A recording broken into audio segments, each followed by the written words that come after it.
Olá pessoal da RPM Rádio e da JPTV, portal JP News. Agora são 11 horas e 31 minutos para quem ouve a gente ao vivo pela Rádio Progresso Montenegro. O pessoal da JPTV pode estar nos vendo a qualquer hora dentro do portal JP News. Ao meu lado, João Batista Teixeira. Tudo bem, Teixeira? Bom dia, Adriano. Bom dia aos internautas que nos assistem aí pela JPTV ou escutam ao vivo pela RPM Rádio. Numa manhã fria, choveu, né, Adriano? E a temperatura já caiu. E a promessa é de um final de semana com geada, né? Parece que domingo já teremos aí coisas estranhas no campo. Bacana também, o inverno é bom a gente ter essa sensação das estações, né? É verdade. Teixeira, portal JP News informa aqui em relação à sessão da Câmara, que foi mais curta ontem, foi transmitida ao vivo pela JPTV. Vereadores obstruem a votação, já que o prefeito não enviou projeto de combate às drogas. A sessão da Câmara de Vereadores da quinta-feira teve uma nova situação. Os vereadores considerados pelo governo, o bloco de oposição, obstruíram a pauta após aprovarem apenas o primeiro projeto que estava na ordem do dia. Ao se retirarem do plenário, impossibilitaram a votação das demais matérias. E a foto aqui já mostra, né, os vereadores na sessão de ontem. E essa obstrução ocorreu porque não foi enviado para a Câmara o projeto que cria o PROMAD, que é o Programa Municipal Antidrogas.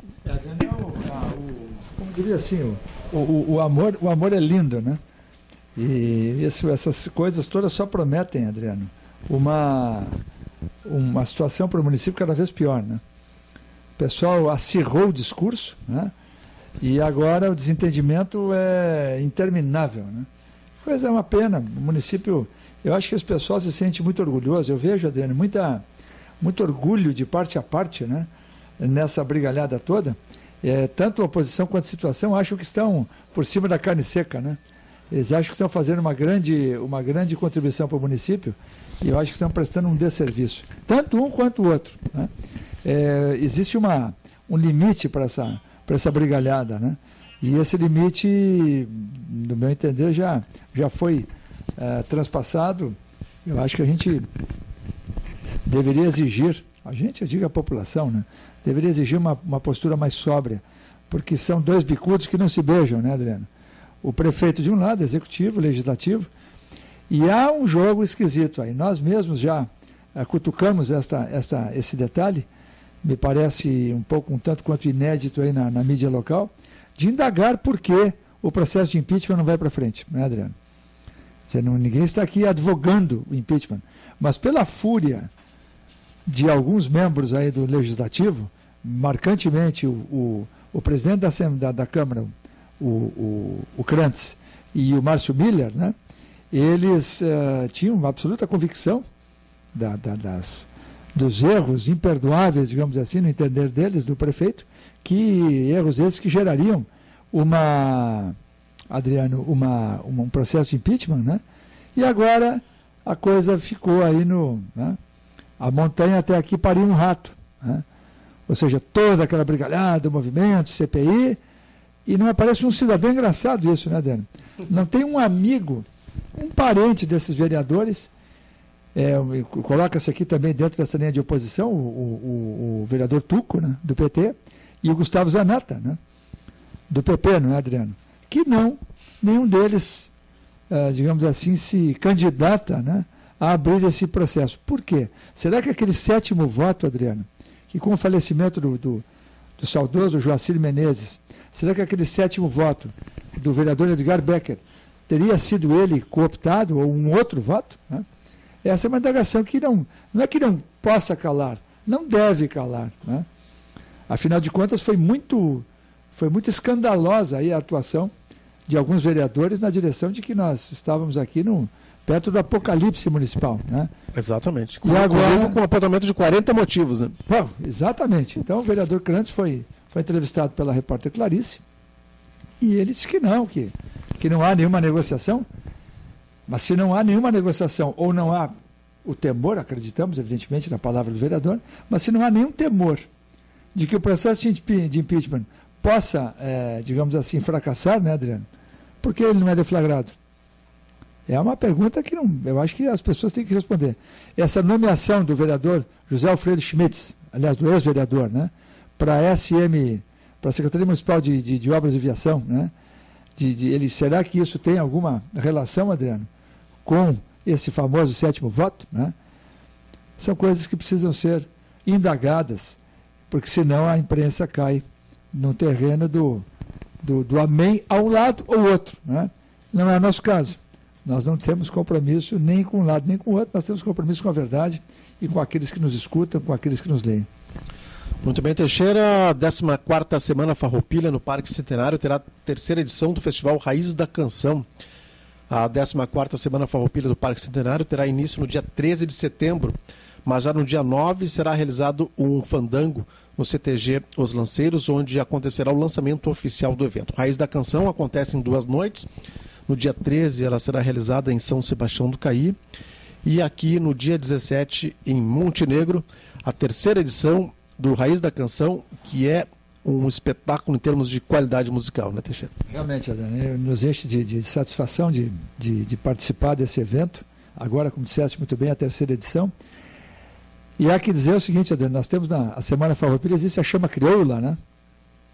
Nós temos a nossa chama, a chama cultural, é exatamente o Raiz da Canção. É uma chama que está ali, tênue por vezes, porque há uma, digamos assim, isso não é um fenômeno recente, mas nós tivemos uma invasão cultural no país extraordinária, né, Adriano? Então há 2 fenômenos que se juntam, né? O primeiro é a arte de poetar, ela caiu em desuso, né? Tu não encontras mais praticamente poetas, tanto que os espaços em jornal antigamente, Adriano, eram disputadíssimos por poetas, né? Havia até uma ciumeira. Poxa, mas não me publicou, entreguei lá a poesia, não publicou, né? Tu, como editor de jornal, sabe que é uma briga constante, né, Adriano? As pessoas se melindram, né? E volta e meia não se dão conta de que, a bem da verdade, o jornal tem um espaço reduzido, seja um jornal Progresso, seja um grande veículo, todos têm lá os seus espaços destinados, né? E a arte de poesia, então, Adriano, a arte de poetar caiu. E, ao mesmo tempo, a cultura nativista também sofreu por um longo tempo, e esta conjugação fez, Adriano, com que nós tivéssemos um empobrecimento, digamos assim, musical. Montenegro, São Sebastião do Caí, são cidades privilegiadas porque tem rodeio, né, Adriano? Tem pessoas, tem tradicionalistas de grande cepa, gente autêntica, porque o tradicionalismo, o fundamento, o que há de mais fundamental é, Adriano, que seja autêntico, né? Não adianta aquele tradicionalista todo enfeitadinho, né? O sujeito performático, né? A tradição exige mais virilidade, né? E nós temos, então, grandes representantes da música, gente que faz música de qualidade regional mesmo, poderiam participar de qualquer festival, fosse aqui ou fosse no Reponte da Canção, por exemplo, em São Lourenço, que é hoje o mais famoso deles. E o pessoal já está desde já convidado, né, Adriano? Dia 13 e 17. 13 em São Sebastião do Caí. Na abertura do evento lá. Ah, sim. E dia 17 aqui em Montenegro. Teixeira, agora vamos para uma notícia internacional. Saímos aqui da região. Vamos para uma notícia internacional. A Rússia e separatistas ficam sob pressão após queda de avião. Equipes de resgate recuperaram 181 corpos nos destroços do voo da Malaysia Airlines abatido na Ucrânia, né? Esse é o segundo caso em que cai um avião da Malásia, né? O primeiro foi aquele que até hoje não foram encontrados os destroços, da Teixeira. Adriano, existem histórias cada vez mais fantasiosas, né? Cada vez mais dignas de filme de espionagem, né? Daqueles que a gente via antigamente aí no cinema, né? Engraçado que isso está um pouco desestimulado, não está, Adriano? Filmes de espionagem assim, né? Parece que caiu um pouquinho em desuso. Teria sido, Adriano, porque existem interesses internacionais também para encobrir um pouco essas operações que são cada vez mais concretas. Eu, digamos assim, numa reflexão um pouco amalucada, né? Chegou a pensar nisso. Por quê? Certo dia veio um rapaz aqui na redação, amigo nosso, e ele contou uma história que ele escutou de um outro, ele reproduzia, vendia o peixe pelo mesmo preço que compraram. Ele falou uma história desse avião, o primeiro avião que caiu lá no mar da China, era um negócio maluco, né? Era mais ou menos o seguinte: o pessoal estaria naquele avião, e eles teriam conseguido inserir, os chineses, né, teriam conseguido colocar um equipamento militar americano que fora capturado numa dessas operações, eu acho que foi coisa assim do Irã, né? Num desses países que vivem ou estão sob tensão, aqueles aviões não pilotados norte-americanos teria caído, o pessoal teria conseguido a parte fundamental, a parte de controle, e esta parte estaria dentro daquela aeronave que teria sido derrubada, né? Então são coisas assim de um fantasioso. Mas qual era a função desse equipamento? Não, o pessoal ia copiar, né? O pessoal ia estudar, ia fazer uma engenharia reversa, né? E ele teria sido abatido? O avião teria sido abatido. Em função disso? Todo mundo teria sido sacrificado em função disso. Olha, dá para duvidar? Não. Quantas pessoas morreram nesse avião aí da Malaysian? Né? Até agora, 181 corpos foram encontrados, mas mais de 200. Parece que havia entre tripulantes parece que 260, 270 pessoas, passageiros, e 15 tripulantes, né, Adriano? O que nos daria aí 275 ou 285. Quantas pessoas morreram num avião como este? Diríamos aqui, de pronto, todos eles inocentes. Quantos morreram, Adriano, com as últimas mortes? Quantos palestinos morreram agora na invasão e no bombardeio de Gaza? O número parece que subiu para 264 hoje de manhã, né? Então, um avião derrubado com inocentes e muitos inocentes mortos lá em Gaza, as coisas se equivalem, as coisas se aproximam, os inocentes estão morrendo. Então a gente começa, num momento como esse, Adriano, a gente começa a acreditar até naquilo que pareceria fantasioso. Esse avião agora, da Malaysia, é o segundo que caiu lá, no espaço aéreo da Ucrânia, estaria a 10 mil pés, né, Adriano? E ele estaria em torno de 300 metros acima do limite permitido, né? E agora as informações são as mais desencontradas. Os separatistas teriam derrubado esse avião, mas com que propósito, Adriano, né? Será que dentro desse avião havia algo suspeito de novo? Difícil de saber, mas fácil de imaginar. Os russos já saíram com uma explicação esdrúxula, né? Não sei se tu leste isso aí. Não, ainda não. Na verdade é assim, já veio uma outra versão, mas esta é pouco crível, né? Uma outra versão de que o pessoal, terroristas, teriam derrubado o avião da Malaysia, imaginando que ele era o avião, é um Ilyushin, eu acho, um avião de fabricação russa, dentro do qual a bordo estaria o Putin. Né? Então, de um lado estão dizendo, não, foi derrubado, foram separatistas que derrubaram. O outro lado já criou essa versão, porque haveria uma semelhança na pintura, tu imagina, na pintura da aeronave do avião presidencial russo, teria uma pintura semelhante. Eu não achei nada semelhante, né? São aviões de fabricação diferente, um avião é norte-americano, da Malaysia, e o outro é um avião de fabricação russa. Não são de mesma fabricação, a cor não tem grande similitude, e essa coisa é mais... Agora, tu imagina um sujeito que dispõe de um míssil, Adriano, né? Para detonar, para derrubar um avião, se ele vai errar de alvo, né? Se eles não têm outros rastreamentos capazes de identificar se é um avião A ou B ou C, é pouco crível. O que mostra, na verdade, é que a gente está submetido hoje. Quem toma um voo internacional, diante dessas loucuras do mundo de hoje, esse mundo civilizadíssimo, né?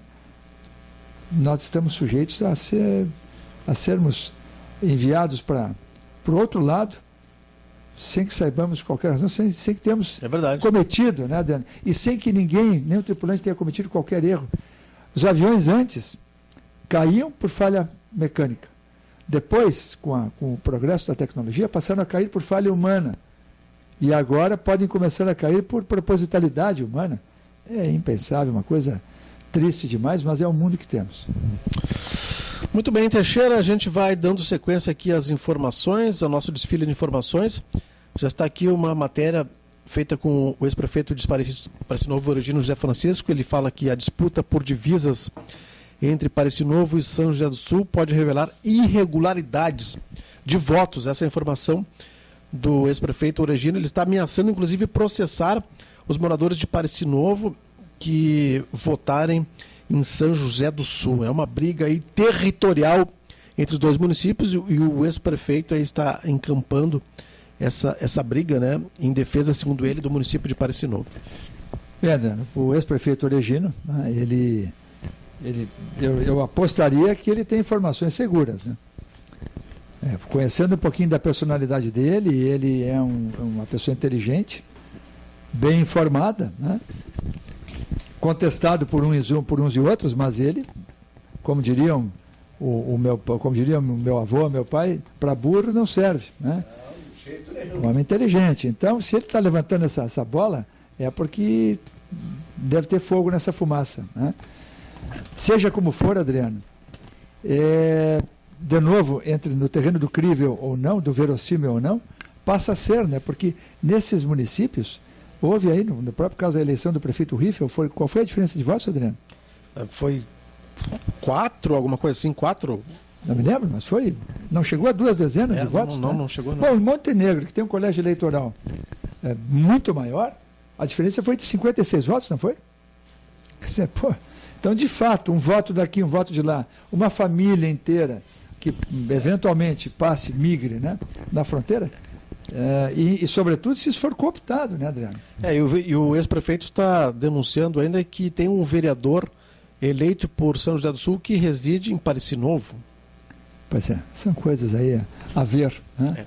O pessoal contestava muito aqui, nós tínhamos o prefeito Percival, o ex-prefeito Percival, que tinha um carro emplacado em outro município, lembra-se, né? Sim. Ele andava, eu acho, com um carro, isso diziam na época, nem sei se é verdadeiro ou não, mas havia sempre essa conversa, mas ele é prefeito de Montenegro e anda com um carro emplacado em outro município, né? Olha, não sei nem se isso é lá muito importante, né? Do ponto de vista legal, quem sabe sim, porque para que tu possas votar num determinado lugar, tu tem que comprovar domicílio, né? É uma questão aí para a Justiça Eleitoral investigar, né? Se o prefeito, eu diria até que ele, mais do que fazer uma denúncia aqui no nosso veículo, nos nossos veículos de comunicação, acho que ele cabe ele, digamos assim, enviar essa denúncia para a Justiça Eleitoral, né? E cabe lembrar que para votar é para ser votado, né? Tem que morar no município. Pois é. Também na época comentava-se que ele teria intenção eventualmente de se candidatar a prefeito em Montenegro. Exatamente. E que teria adquirido um imóvel aqui e, portanto, ele também já estaria residindo aqui, mas isso tudo são informações, a gente não sabe, né? No ar existem muitas coisas verídicas e outras nem tanto, e a imprensa vai ajudando a dirimir a dúvida. Mas nada melhor, Adriano, do que perguntar para a própria pessoa, né? Nada melhor. Na verdade, a imprensa cumpre o seu papel, e a imprensa, de preferência, ao invés de fofocar ou de ampliar meros rumores, cabe a ela ir direto no político, em geral, porque são eles que estão na berlinda, né? Como fizemos com o vereador Renato Krantz, né? Vereador, por que razão o processo de impeachment não foi deflagrado? A resposta ainda está, né? Eu acho, porque eu assisti a entrevista dele, tu assistisse, né, Adriano? Dentro da resposta dele, ainda tem uma dúvida aí, porque ele diz que, não, até agora nenhum cidadão e nenhum vereador deflagrou o processo. Opa! Talvez ele não possa, como presidente da casa, talvez ele não possa deflagrar o processo, mas o vereador Tuco, Márcio Miller e Gustavo Zanata, qualquer um dos três poderia. Apesar de que, como presidente, ele tem votado sempre também contra. Né? Não se abstém, né? Não se abstém. Mas, de qualquer maneira, digamos que ele, do ponto de vista do regimento, ele não possa deflagrar o processo. Mas se algum vereador pode, ora, existem 3 ali que eram opositores de primeira hora, né? E uma oposição acirrada, por que eles não entram com o processo, né? Ou tem medo de um lado, de não atingir os 7 votos, ou existiria... É a pergunta, não é uma afirmação. Há uma cooptação política? Estaria o prefeito Paulo Azeredo, né, envolvido em cooptar esse 7º voto? É uma pergunta que não calará. Dentro do nosso grupo, ela não calará. É verdade. Bom, morre o escritor João Ubaldo Ribeiro aos 73 anos, autor premiado. Teve uma embolia pulmonar e imortal da Academia Brasileira de Letras e articulista do O Globo.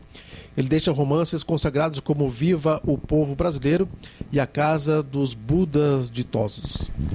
Sabe, Zadane, eu fui aprendendo a gostar dele, né? Eu no início não gostava muito, achava ele, digamos assim, com os temas, mas depois lendo as crônicas dele, publicadas na mídia de São Paulo, nos jornais de São Paulo, eu fui apreciando. E é uma perda, como são todas, digamos assim, costuma-se dizer, irreparável, né? Mas temos nós que já tivemos pai e mãe que faleceram, né, Adriano? Sabemos que nada é irreparável, né? Fica a lacuna dentro de cada um de nós, a tristeza, sobretudo dos parentes, e a contribuição dele está dada, né? Ele que era membro da Academia Brasileira de Letras, na época eu não gostei muito porque ele fez uma campanha para entrar, ele se revelou muito nervoso, e isso na época me desencantou um pouquinho, né? Na época nós tínhamos aí um poeta, Mário Quintana, aqui do Rio Grande do Sul, que não tomou assento na Academia Brasileira de Letras, e na época o João Baldo fazendo essa campanha lá para... E tu sabe que você tem que ter um padrinho lá dentro, né, e uma campanha de convencimento, normalmente sempre mais de um candidato com uma cadeira desocupada, mas o João Baldo era um sujeito realmente muito inteligente, original, né, um bom baiano, e eu, como admiro os baianos, lastimo também por isto o passamento aí do João Baldo Ribeiro. O Brasil empobrece, né? Sobretudo porque nós temos hoje, Adriano, muitos jornalistas e escritores muito robóticos, né? E frequentemente atrelados a visões políticas, né? O que é uma desgraça para a imprensa, né? Não há nada pior do que uma imprensa amordaçada por interesses, né? Se fosse possível, a imprensa não deveria mexer com dinheiro, né, Adriano? Se fosse possível. Infelizmente, há contas a pagar, mas era melhor que ela se limitasse, se restringisse, porque quando ela busca o beneplácito, a bênção da política, ela está perdida. E o João Ubaldo, um autêntico, um original, perde o Brasil sim por isso. Quem sabe tenhamos aí amanhã ou depois quem haverá de ocupar a cadeira dele. Tomara que seja alguém digno daquilo que ele deixou. Teixeira, agora chegou a hora de falarmos de esportes no estúdio aberto, às 11h52, para quem ouve a gente ao vivo pela RPM Rádio. Vamos falar das informações do esporte regional. No Parecis Novo, Guarani e Pé da Vó fazem a final dos veteranos do Futebol 7 nesse domingo.